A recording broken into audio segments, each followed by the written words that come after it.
बच्चों, आज हम इस बारे में बात करेंगे कि पेपर को किस तरह से अटेम्प्ट किया जाए। अगर आप सही ढंग से पेपर को अटेम्प्ट करते हैं तो आप कम से कम 8-10 नंबर अपने हर एग्जाम में बढ़ा सकते हैं।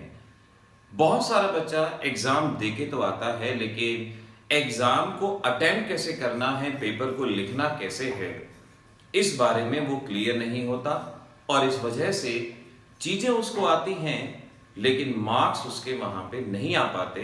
तो आज बात करेंगे आर्ट ऑफ एग्जाम अटेम्प्टिंग की, किस तरह से पेपर को आर्टिस्टिकली आपने अटेम्प्ट करना है।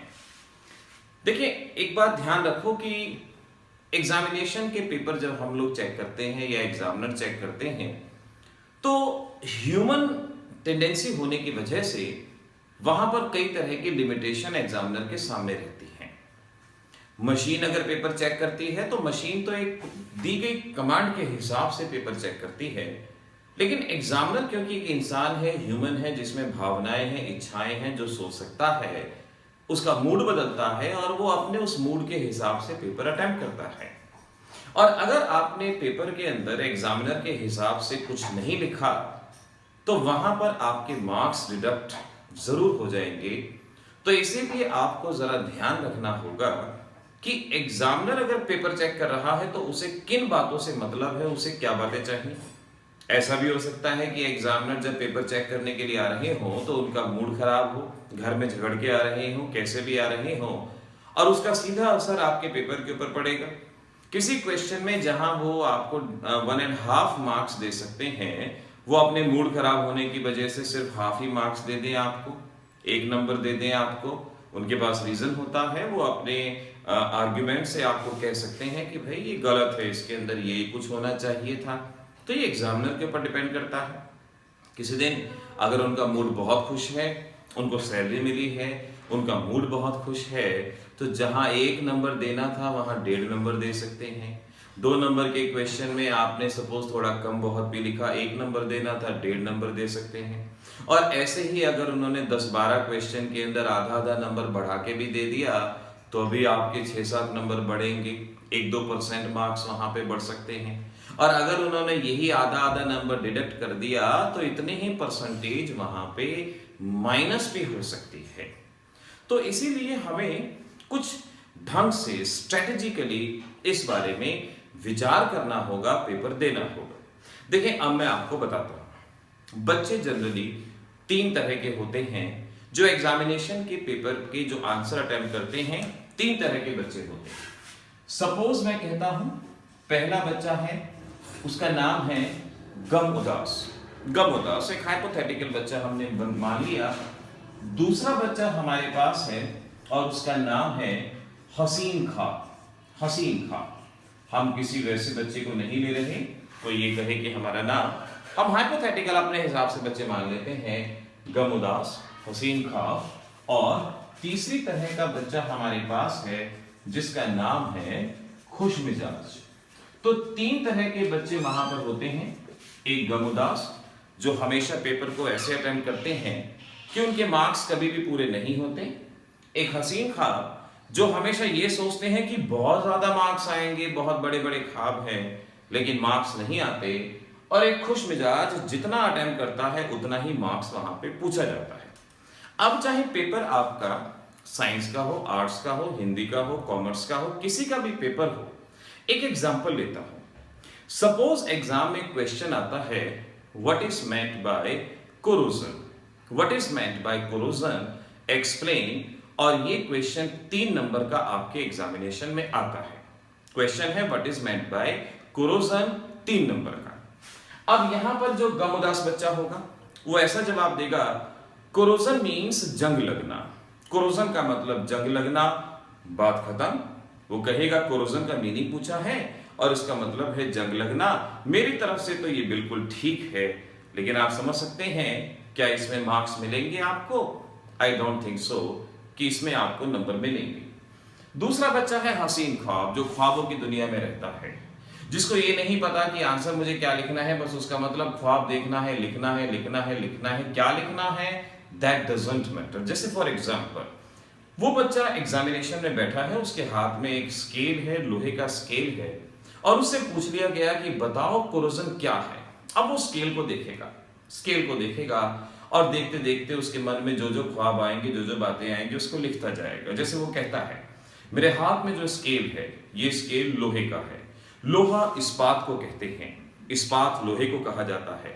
लौह पुरुष सरदार वल्लभ भाई पटेल थे। सरदार वल्लभ भाई पटेल वही थे जिनके दोस्त जवाहरलाल नेहरू थे। जवाहरलाल नेहरू वही थे जो लाल गुलाब लगाया करते थे। गुलाब कई तरह का होता है, लाल गुलाब, काला गुलाब, सफेद गुलाब, एटसेट्रा एटसेट्रा एटसेट्रा। उसकी एक्सप्लेनेशन खत्म ही नहीं होगी। और इतना बड़ा ऐसे लिख डालेगा, इतने पेज भर डालेगा, शीट पे शीट, शीट पे शीट। खुद सारे बच्चों को एग्जामिनेशन में टेंशन हो जाएगी कि भाई कर क्या रहा है, भाई इतनी सारी शीट। आधे बच्चे तो इसी टेंशन का, इसी एंजाइटी के शिकार हो जाएंगे कि एग्जाम के सारे नंबर तो भाई ले जाएगा, हमारे लिए कुछ नहीं बचेगा। हसीन ख्वाब। क्या आप समझते हैं इसको नंबर मिलेंगे? नहीं मिलेंगे। और एक हमारे पास तीसरा बच्चा है खुश मिजाज। वो बड़े ध्यान से एग्जाम की तैयारी करके आता है, कंसेप्ट उसके क्लियर हैं और वो अपने एग्जामिनेशन में अटेम्प्ट करता है। वो कोरोजन के बारे में बताता है, slow eating of metal by air and moisture. फिर वो कोरोजन के एग्जाम्पल बताता है, आयरन पे रस्टिंग, सिल्वर का ब्लैकनिंग एटसेट्रा। फिर वो एक दो डायग्राम बना के आता है। फिर वो कोरोजन की रिएक्शन लिख के आता है। और अगर इस बच्चे ने इस तरह से इनको अटेम्प्ट किया है, full out of full marks उसको यहां पर मिलेंगे। तो सवाल एक था, लेकिन जवाब तीन तरह के, एक गम उदास जी का जवाब, एक हसीन ख्वाब जी का जवाब और एक खुश मिजाज जी का जवाब। तीन तरह के जवाब आप समझ पाएंगे। तीनों अपने हिसाब से बिल्कुल सही हैं, लेकिन एग्जामिनर के हिसाब से तीनों का मतलब अलग अलग है, तीनों के मार्क्स अलग अलग होंगे। तो इसीलिए मैं आपसे कहता हूं कि आपने पेपर अटेम्प्ट करना है, निपटाना नहीं है कि आप ये समझे कि आज पेपर को ही निपटा डालेंगे। नो नो नो, अटेम्प्ट करना है। तो जान लीजिए पेपर अटेम्प्ट करने के क्या क्या मेन पॉइंट्स हैं और उन पॉइंट्स पे आपने कैसे ध्यान रखना है। बच्चों, हर एक आंसर के चार कंपोनेंट होते हैं।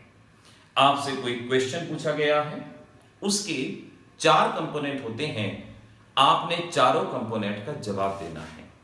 जैसे आपसे पूछा गया what is meant by corrosion, corrosion पूछा गया तो आपने पहले जवाब देना है कोरोजन का मीनिंग।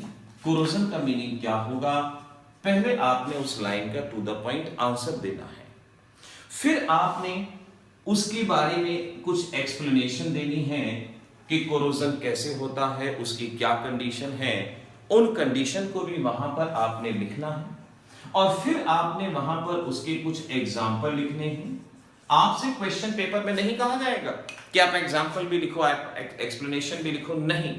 लेकिन अगर आपके एग्जाम में क्वेश्चन ये 2 या 3 नंबर में आएगा तो लिखना ही होगा। आपने आंसर लिखा, आपने उसके एक्सप्लेनेशन लिखे, फिर आपने एक दो एग्जाम्पल लिखे और फिर उसका कोई ना कोई डायग्राम या ग्राफ जो भी है उस क्वेश्चन से रिलेटेड वो आपको वहां ड्रॉ करना है। साइंस एग्जामिनेशन में कम से कम इन बातों का ध्यान जरूर रखना है। आंसर होना चाहिए, एक्सप्लेनेशन होनी चाहिए, एग्जाम्पल होना चाहिए, डायग्राम या ग्राफ अगर कुछ है तो वो वहां जरूर होना चाहिए। एक बात और दिमाग में रखें, अगर क्वेश्चन 1 नंबर में आता है तो जवाब 1 या 2 लाइन में चल जाएगा, कोई प्रॉब्लम नहीं है। 1 या 2 लाइन में आप सिंपल आंसर भी लिख देंगे, चल जाएगा।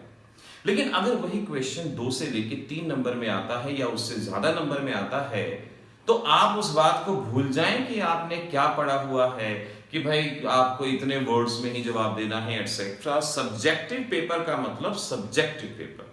वो जमाना गया जब हम कहते थे टू द पॉइंट आंसर दो। ऐसा कहने वाले आज उनका जवाब नहीं दे पाएंगे जिन बच्चों के मार्क्स कभी भी पूरे नहीं आते। आपने एग्जाम में अपनी नॉलेज को उड़ेल डालना है। ऐसा भी नहीं करना कि 2 नंबर का क्वेश्चन है और आप 3 पेज के अंदर जवाब लिखे हुए हैं। ऐसा कोई क्वेश्चन एग्जामिनर देंगे भी नहीं।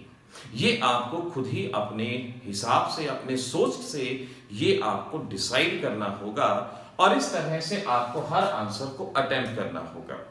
सपोज हिस्ट्री में कोई सवाल आता है, जैसे कहा कि सिकंदर के बारे में बताएं, सिकंदर क्या है।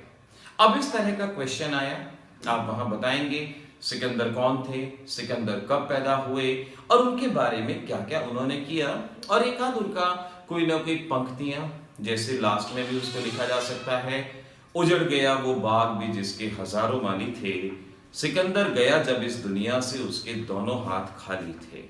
तो कुछ ना कुछ इस तरह से असेसरी आपको एग्जामिनेशन में लगानी होगी। खाने के बाद मीठा सबको पसंद होता है, उसी तरह से जैसा आप जवाब लिखेंगे ऐसा ही आपको मार्क्स मिलेगा। अपने आंसर को आपने एक आर्ट की तरह, एक आर्टिस्ट की तरह आपने उसको अटेम्प्ट करना है। ऐसा नहीं करना कि बस एक फॉर्मेलिटी होगी, उसने पूछा मैंने कह दिया। नो, आजकल जैसा आपका कैजुअल अप्रोच होता है, नहीं, आप सही ढंग से एक्सप्लेन करके उसका जवाब दें। आपके मार्क्स कट ही नहीं सकते। तभी मैं कहता हूं, अगर अभी तक मार्क्स नहीं आए थे तो उससे परेशान ना हो कि भाई मेरे तो नंबर ही नहीं आते, ये बार बार सोच के परेशान ना हो।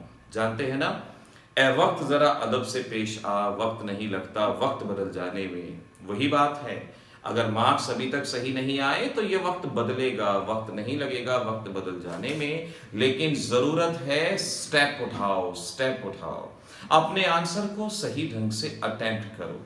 ये ऐसी छोटी छोटी सी बात है जिसे कई बार ना तो आपको कोई बताएगा और ना ही आप खुद से समझ पाएंगे। आप अपने इल्यूजन्स में हमेशा यही सोचेंगे कि आप ही सही हैं। ये एग्जाम का टाइम है, एग्जामिनेशन का टाइम है।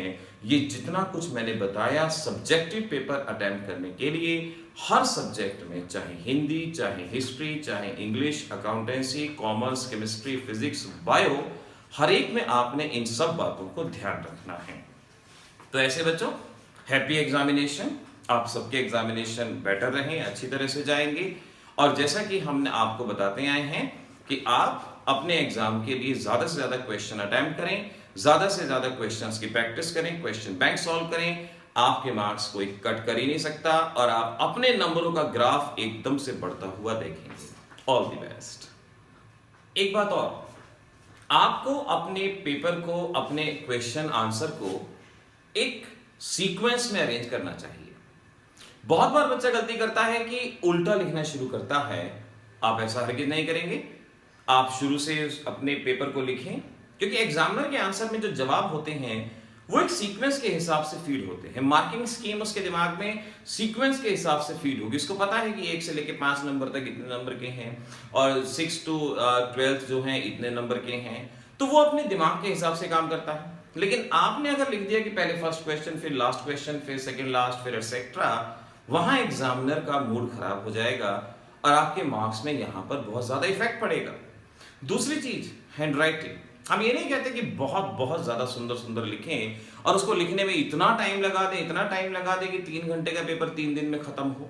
नहीं, कम से कम ऐसा तो लिखें कि समझने वाला समझ पाए कि भाई ये लिखा क्या है, ये आलू लिखा है या ये कोरोजन लिखा है, ये क्या शब्द लिखा है। कम से कम ये तो उनको समझ में आए। अगर किसी क्वेश्चन का जवाब नहीं जानते तो बिल्कुल ब्लैंक छोड़ने की बजाय उससे रिलेटेड कुछ ना कुछ जरूर लिखें। आप किसी भी क्वेश्चन का जवाब ब्लैंक ना छोड़ें और इधर उधर की बातें भी ना लिखें, लेकिन उससे रिलेटेड कुछ ना कुछ तो आप जानते ही होंगे। जब बिल्कुल ही ना जाने तो बेशक से ब्लैंक छोड़ दें, लेकिन अगर कुछ ना कुछ जानते हैं तो आप जरूर उसके बारे में लिखें। तो पहली बात, सीक्वेंस में अटेम्प्ट करना है। दूसरी बात, ऐसी हैंडराइटिंग में जिसको आप समझ सकें। तीसरी बात, आंसर के 4 कंपोनेंट आपने ध्यान रखने हैं और उस हिसाब से पेपर आपने अटेम्प्ट करना है। 1 नंबर के क्वेश्चन में बहुत ज्यादा नहीं लिखना, लेकिन बाकी क्वेश्चंस में बहुत थोड़ा भी नहीं लिखना और सही ढंग से आपने अपने सभी जवाब को समअप करना है, सभी आंसर को समअप करना है। ध्यान रखिए। So now finally all the best. अच्छे से एग्जाम की तैयारी करते रहिए।